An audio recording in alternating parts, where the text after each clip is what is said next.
예, 오늘 오전에 함께 나눌 말씀의 제목은 완악함에 대한 하나님의 보응입니다. 완악함에 대한 하나님의 보응.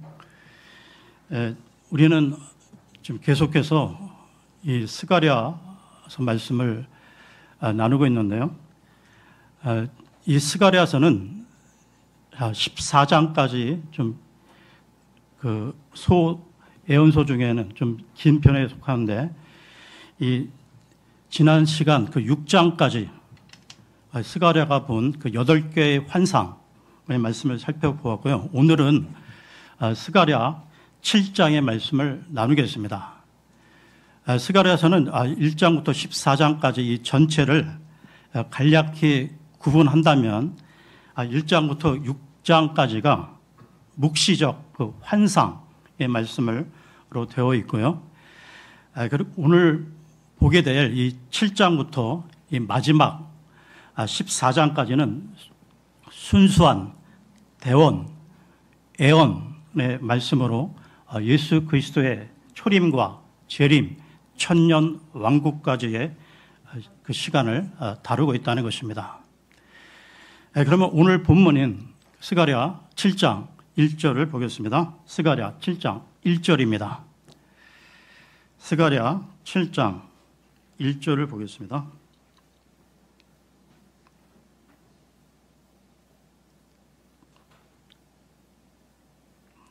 그리고 다리우스 왕의 제4년 9째 달 곧 키슬로 올 4일에 이러한 일이 있었으니 저의 말씀이 스가랴에게 임하였더라. 다리우스 왕 제4년이라고 나오는데요. 그러면 스가랴 1장으로 갑니다. 스가랴 1장 1절을 보겠습니다.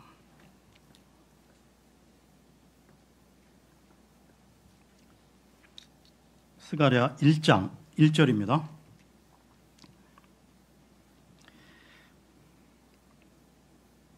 다리우스의 제2년 8째 달에 주의 말씀이 예언자 id도의 자손이요 베레키야의 아들인 스가랴에게 임하여 이같이 말씀하셨느니라. 여기서는 다리우스의 제2년이라고 나오고 있습니다. 그러니까 오늘 이 살펴볼 7장은 스가랴가 앞에서 언급된 그 8가지 환상을 본 이후 약 2년이 지난 후에 주의 말씀이 다시 스가랴에게 임했던 것이죠. 그러면 7장 1절을 다시 보겠습니다. 7장 1절입니다. 그리고 다리우스 왕의 제4년 9째 달 곧 키슬로 올 4일에 이러한 일이 있었으니 주의 말씀이 스가랴에게 임하였더라. 여기 나오는 키슬로 올, 이 키슬로 올은 양력으로 11월에 해당되는데요. 그러니까 몇 년, 몇 월, 며칠, 그러니까 날짜까지 자세히 기록하고 있는 것은 하나님의 말씀이 막연하게 임한 것이 아니라 역사적으로 그리고 구체적으로 임했음을 보여주는 것입니다. 계속해서 7장 2절을 봅니다. 2절입니다. 그들이 스레젤과 레겜 멜렉과 자신들의 사람들을 하나님의 집으로 보내서 주 앞에 기도하게 하였으며, 여기에 스레젤이라는 좀 낯선 이름이 나오는데요. 이와 관련해 다니엘서로 갑니다. 다니엘서 1장 7절을 보겠습니다. 다니엘서 1장 7절입니다.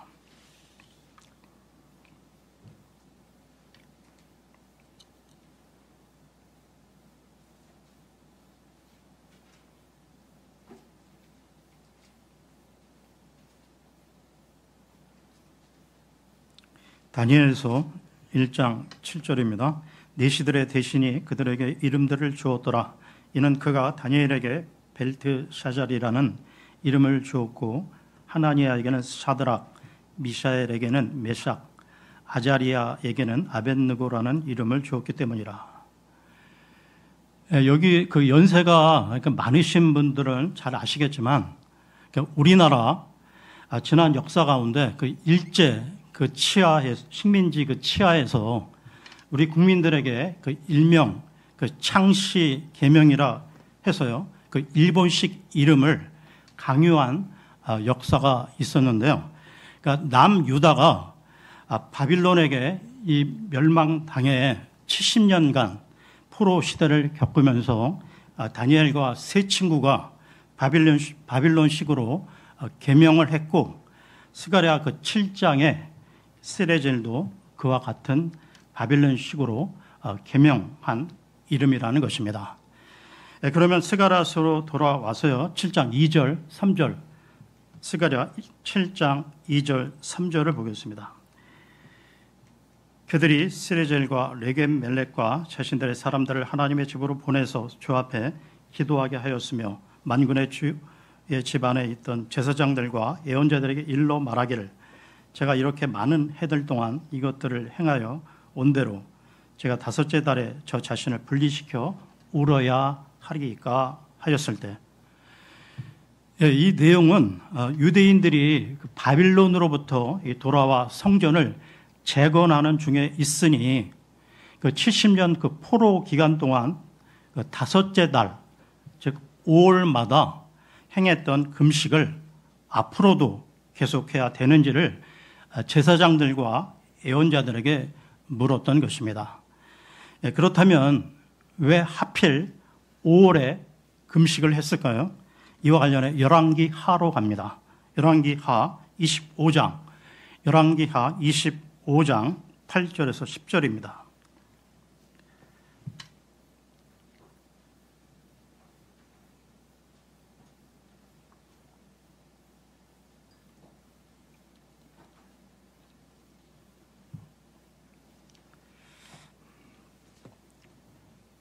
열왕기하 25장 8절에서 10절입니다.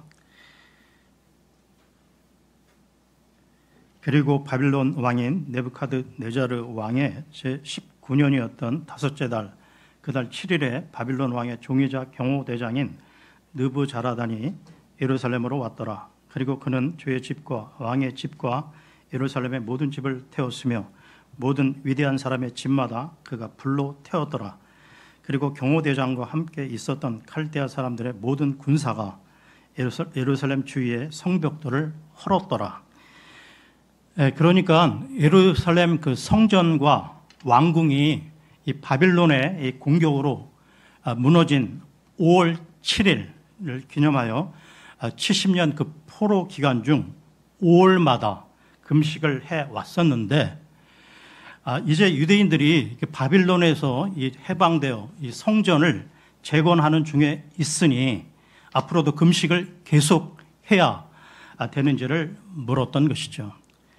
그런데 문제는 그들이 하나님의 말씀에 대해 이 순종하는 것보다 형식화된 규례를 지키는데 더 치중한 것이 문제였던 것입니다. 그러면 스가랴서로 돌아와서요, 스가랴 7장 4절 5절을 보겠습니다. 7장 4절 5절입니다. 그때 만군의 주의 말씀이 나에게 임하였으니 이같이 말씀하셨느니라. 그 지역의 모든 백성과 제사장들에게 이같이 일러 말하라. 너희가 다섯째 달과 일곱째 달에 금식하고 애곡하였을 때 곧 그 70년 동안 너희가 조금이라도 나를 위하여, 정말 나를 위하여 금식하였느냐. 여기에 5월뿐만 아니라 7월에도 금식했다고 나오는데요. 7월의 금식과 관련해 레위기로 갑니다. 레위기 23장 26절에서 31절까지 보겠습니다. 레위기 23장 26절에서 31절입니다.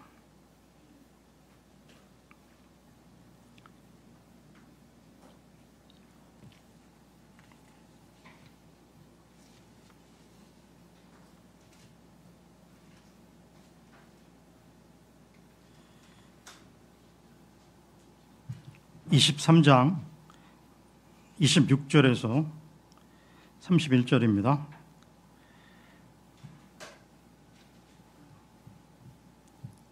그리고 주께서 모세에게 이같이 일러 말씀하셨느니라.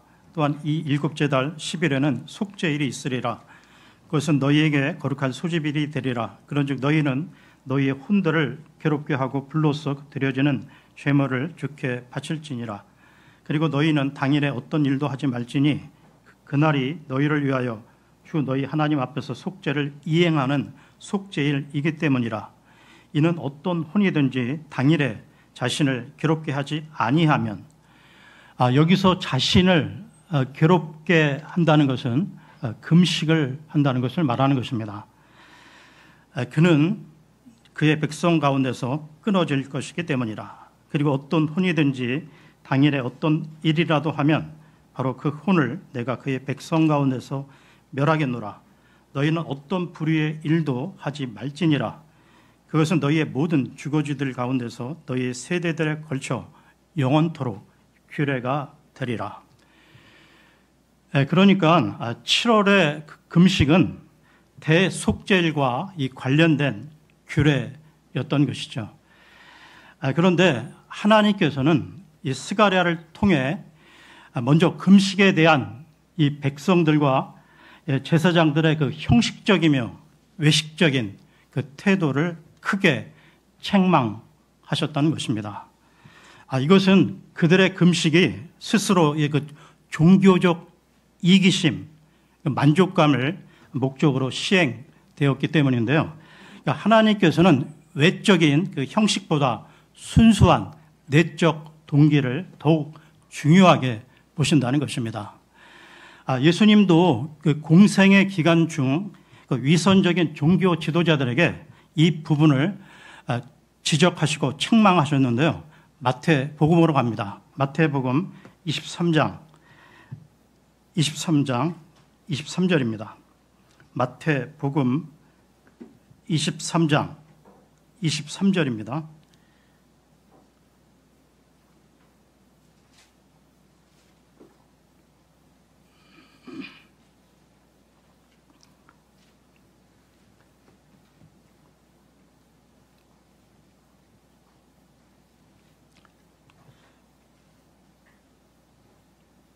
위선자들인 서기관들과 바리새파 사람들아, 너희에게 화가 있기를 바라노라.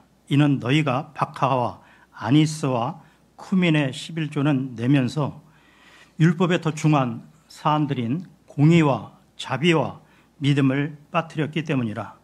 너희가 이것들을 마땅히 실행해야 하며 다른 것들도 실행하지 않은 채 남겨두지 말아야 하느니라.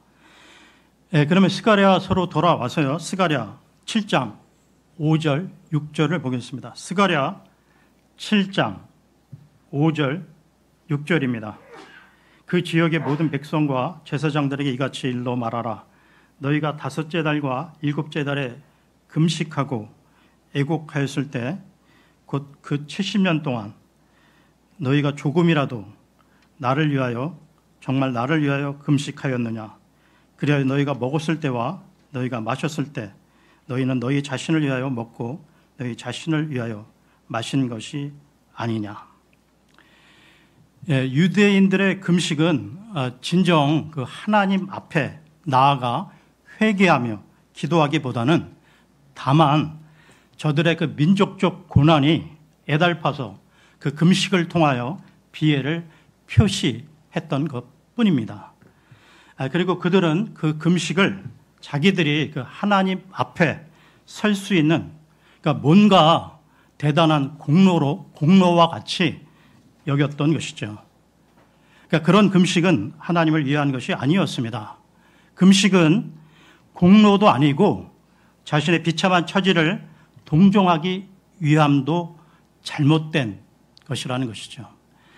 올바른 금식은 오직 하나님을 향하여 회개함과 기도하기 위함이므로 어디까지나 자기와 인간적인 부분들을 낮추고 내려놓는 것입니다.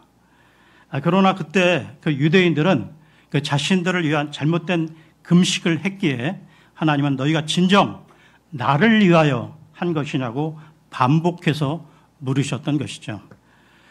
여러분, 우리 창조물들은 주님을 위해 살아가야 하는 존재라는 것입니다.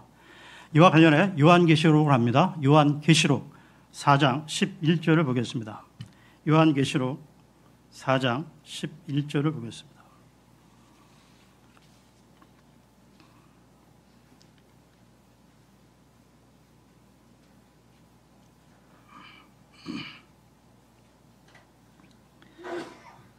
계시록 4장 11절입니다.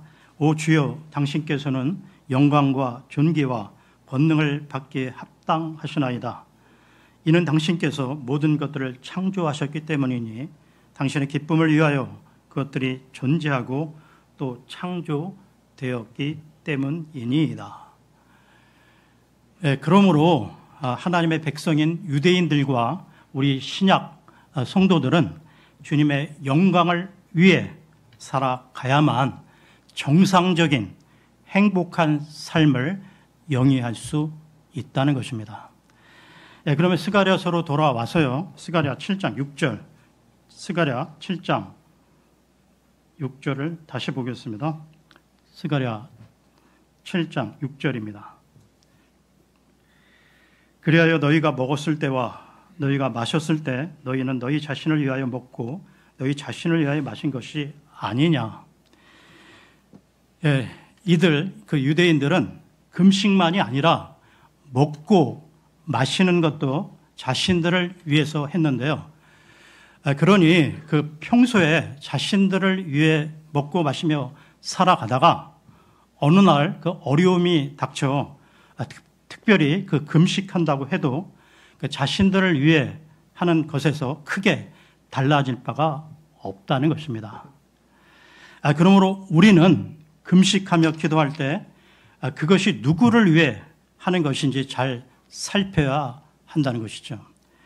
그 연장선에서 오늘날 우리가 예배를 드리고 헌금을 하고 기도 찬송을 하는 것이 과연 누구를 위한 것인지 근본적으로 물어보자는 것입니다. 과연 하나님을 위하여 하는 것인지 아니면 나의 현실 문제를 해결받기 위해서 아니면 어떤 복을 받기 위해서 그렇게 한 것인지 자신들을 돌아볼 필요가 있다는 것입니다. 유대인들의 금식과 또한 이 시대 그 은사주의자들의 그 금식이 외형적인 형식으로 치우치게 되면서요. 그 자신들의 그 소원을 이뤄내기 위해 그 벌이는 종교적인 그 행사로 전락하고 말았다는 것입니다. 그러니까 자신들의 죄와 잘못된 행위, 그 습관들은 고치지 않으면서 금식 기도로 해결해 보려는 그 주술적인 수단이 되어 버렸다는 것이죠. 이러한 것은 자신들의 그 욕구를 관철시키기 위한 그 정치인들이나 그 사회 그 단체들이 종종 하는 그 삭발, 그 단식하는 것과 별반 다르지 않는 것입니다. 그러면 계속해서 7장 7절을 보겠습니다. 7장 7절입니다. 예루살렘에 거주하는 자들이 있고 번영 속에 있으며 그녀의 주위에 있는 그곳의 도시들도 그러하였을 때 사람들이 남쪽과 그 평야에서 거주하였을 때 너희는 주께서 이전 예언자들을 통하여 부르짖던 말씀들을 들었어야 하지 않겠느냐. 이 구절에서 하나님께서는 예언자들을 통해 그 외친 그 말씀들에 순종할 때만 예루살렘을 비롯한 온 유다가 태평 성대했다는 그 역사적인 증거를 역설적으로 제시하고 있는 것입니다. 즉 하나님께서는 금식에 대해 질문하는 그들에게 필요한 것은 외식적인 금식이 아니라 말씀에 대한 순종임을 깨우쳐 주시고 있는 것이죠. 이와 관련해 사무엘기상으로 갑니다. 사무엘기상 15장 22절에서 23절입니다.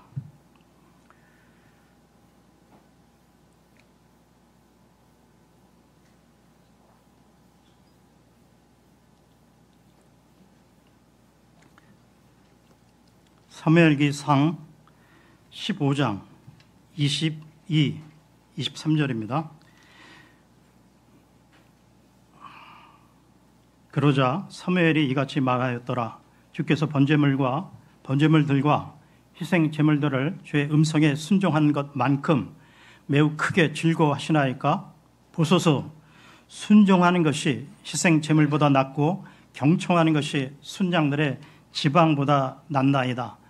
이는 반역이 마술하는 죄와 같고 완고함이 죄악과 우상숭배와 같기 때문이니이다.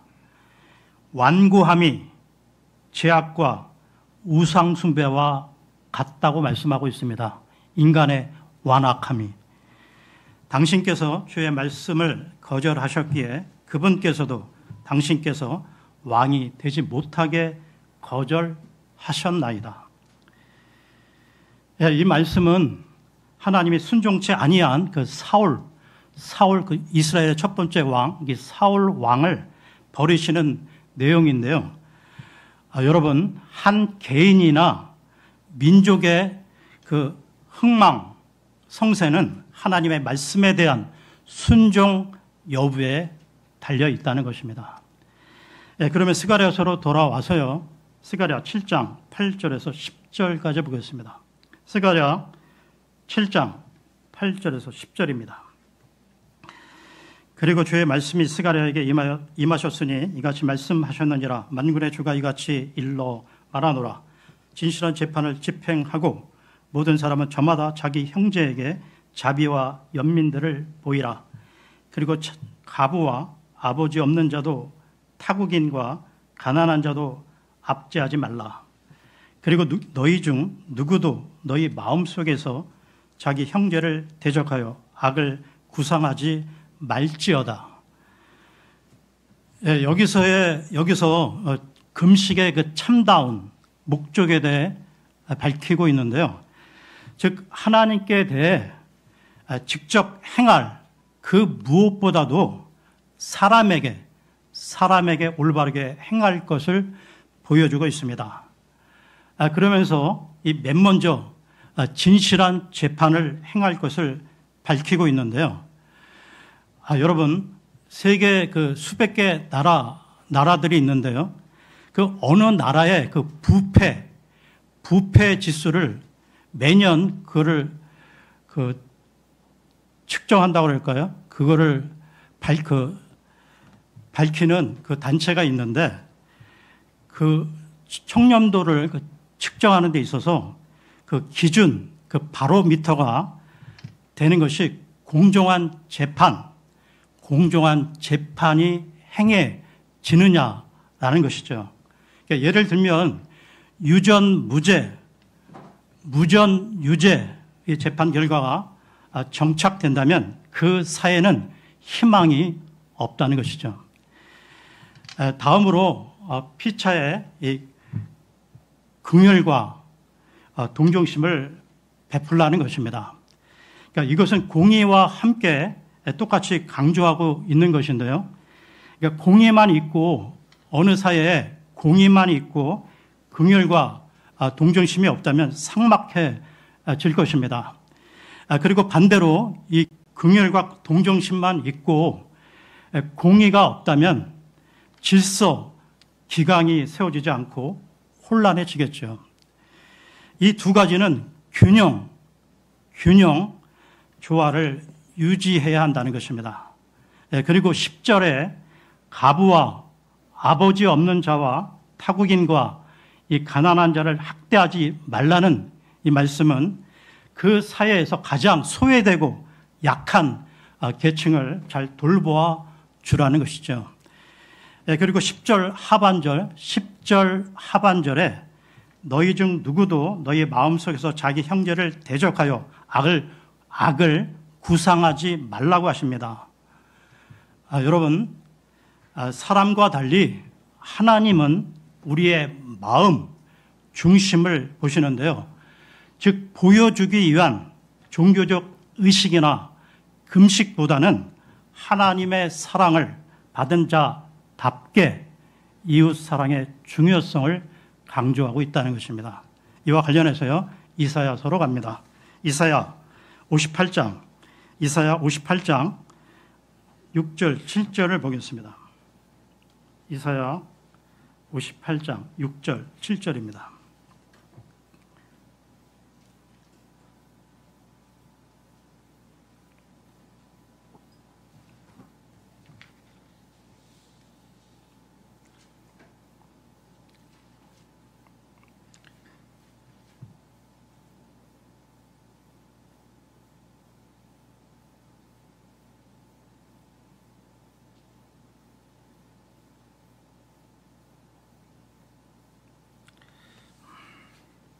내가 선택한 금식은 이것이 아니냐? 그 사악함의 포박들을 풀어주는 것이요, 무거운 부담들을 벗겨주는 것이요, 압제받는 자들을 자유로이 가게 하여 너희가 모든 멍에마다 꺾는 것이 아니냐? 그것은 배고픈 자들에게 너희 빵을 나누어 주며 네가 쫓겨난 가난한 자들을 너희 집으로 데려오는 것이 아니냐? 네가 벌거벗은 자를 볼 때 네가 그를 덮어주는 것이요, 네가 너 자신의 살붙이로부터 자신을 숨기지 않는 것이 아니냐.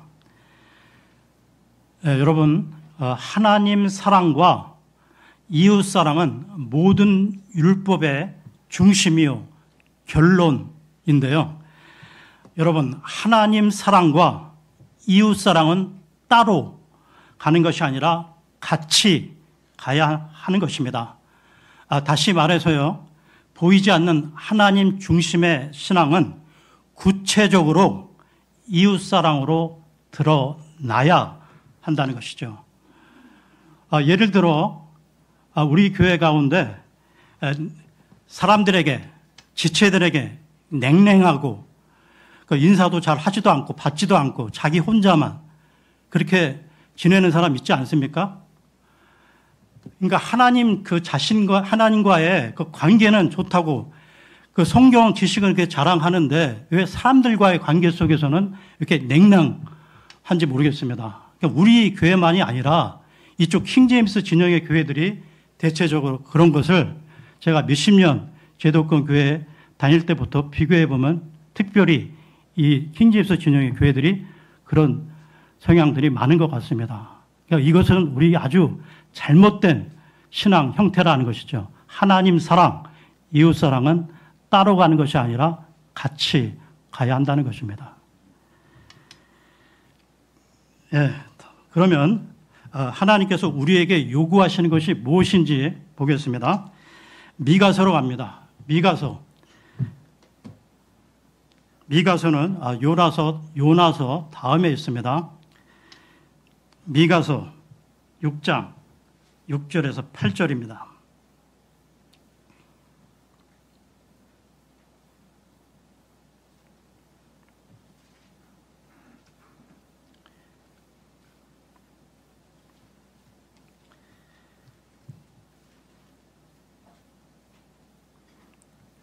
내가 무엇을 가지고 주 앞에 나아가서 높으신 하나님 앞에 내 몸을 숙여 절할까? 내가 번제물들을 가지고 일련된 송아지들을 가지고 그분 앞에 나아갈까? 주께서 수천의 순양들이나 수만의 기름의 강물들을 기뻐하실까? 내가 나의 불법으로 인하여 나의 첫 태생을 나의 혼의 죄로 인하여 내 몸의 열매를 내어드릴까? 오 사람아, 그분께서 무엇이 선한 것인지 너에게 보이셨도다. 그런즉 주께서 너에게 요구하시는 것은 오직 정의롭게 행하고 자비를 사랑하며 너희 하나님과 겸손하게 동행하는 것이 아니냐. 네, 그러면 스가랴서로 돌아와서요. 스가랴 7장 11절을 보겠습니다. 스가랴 7장 11절입니다. 그러나 그들이 경청하기를 거부하며 어깨를 빼고 자신들의 길을 틀어 막았으니 그들이 듣지 아니하려 함이라. 여기에 그들이 경청하기를 거부하며 어깨를 뺀다는 표현이 나오고 있는데요. 그러니까 완악한 이스라엘이 하나님의 말씀에 대해 멀리하고 뒤로 뺀다는 말입니다. 이와 같은 표현을 또 한번 찾아보겠는데요. 느헤미야게로 갑니다. 느헤미야 느헤미야기는 에스라서 다음에 있습니다. 에스라서 다음에 느헤미야기 9장 29절입니다.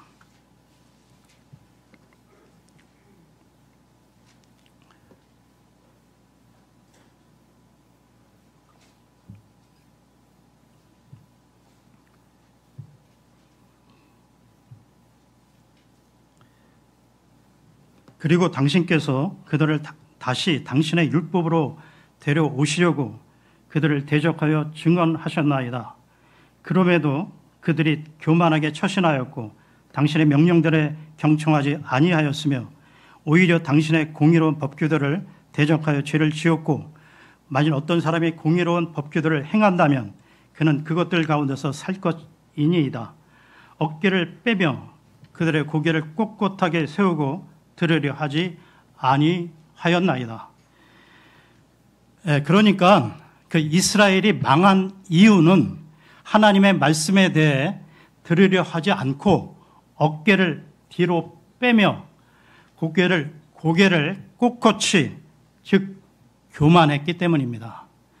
그러면 스가랴서로 돌아와서요. 스가랴 7장 12, 13절을 보겠습니다. 스가랴 7장 12, 13절입니다.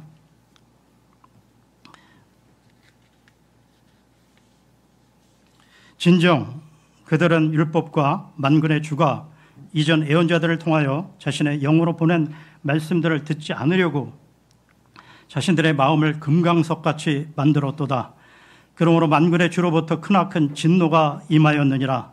그러므로 이러한 일이 있으니 그가 외쳐도 그들이 들으려 하지 아니했던 것 같이 그들이 그렇게 외쳐도 내가 들으려 하지 아니하겠노라. 만군의 주가 말하노라. 이스라엘 민족의 그 마음이 얼마나 완악했던지 금강석 같다고 밝히고 있습니다. 그 결과로 그들이 큰 곤경에 처해 주께 부르짖어도 주께서는 듣지 않겠다고 하시는데요. 잠언으로 갑니다. 잠언 1장 24절에서 27절까지 보겠습니다. 잠언 1장 24절에서 27절입니다.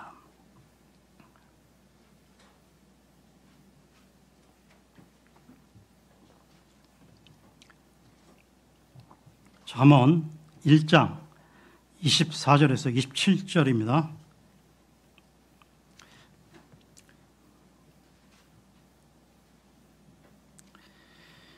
이는 내가 계속 너희를 불러왔으나 너희가 거부하였기 때문이라. 내가 나의 손을 뻗었는데도 유념하는 사람이 아무도 없었도다.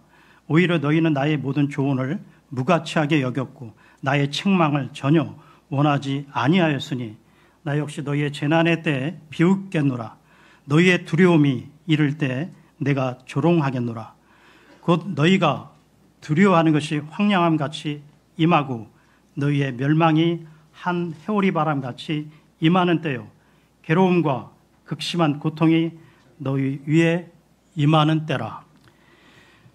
인간의 그 불의에 대한 하나님의 보응이 얼마나 정확하고 불가항력적으로 임함을 보여주고 있는 것입니다. 이것은 결국 그들이 행한 대로 갚음을 받는다는 말씀으로서 그들의 망하는 것에 대한 그 책임이 그들 자신에게 있다는 것을 알려주고 있는 것이죠. 그러면 스가랴서로 돌아와서요. 스가랴 7장 14절을 보겠습니다. 스가랴 7장 14절입니다. 오히려 내가 해오리 바람을 동원하여 그들이 몰랐던 모든 민족들 가운데로 그들을 흩었도다. 이와 같이 그 지역이 그들을 따라 황량해졌으니 어떤 사람도 지나가거나 되돌아오지 아니하였도다. 이는 그들이 이 기쁨을 주는 지역을 황량하게 하였기 때문이라. 이스라엘이 그 불순종의 결과로 바빌론의 그 포로로 잡혀갔다가 70년이 지나 돌아왔다면 이 하나님 앞에 바른 삶의 모습으로 바뀌어야 하지 않겠습니까? 그러나 그들은 또다시 형식적인 종교 생활에 치우쳐 불순종의 삶으로 돌아갔고, 그 이후 생명의 근원이신 예수 그리스도를 거부하고 죽임으로써 결국은 AD 70년에 로마에 의해 전 세계로 흩어지는 신세가 되고 말았던 것입니다. 그러면 오늘 말씀을 정리하겠습니다. 우리는 이스라엘처럼 외식하는 그 위선적인 종교인이 되어서는 안 된다는 것입니다. 그러니까 우리는 하나님의 말씀에 귀 기울이며 순종의 삶을 살아가야 한다는 것이죠. 이것만이 우리의 살 길이라는 것입니다.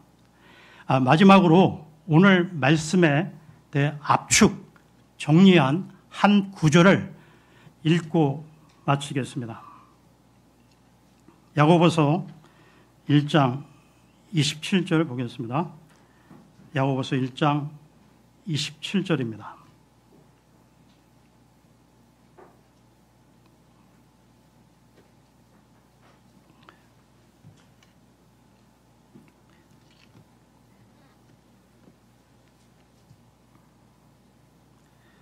하나님, 곧 아버지 앞에서 순수하고 더럽혀지지 않은 신앙심은 이것이니, 자신들의 고난 가운데 있는 아버지 없는 자들과 과부들을 방문하는 것이요, 세상으로부터 자신을 흠없이 지키는 것이라.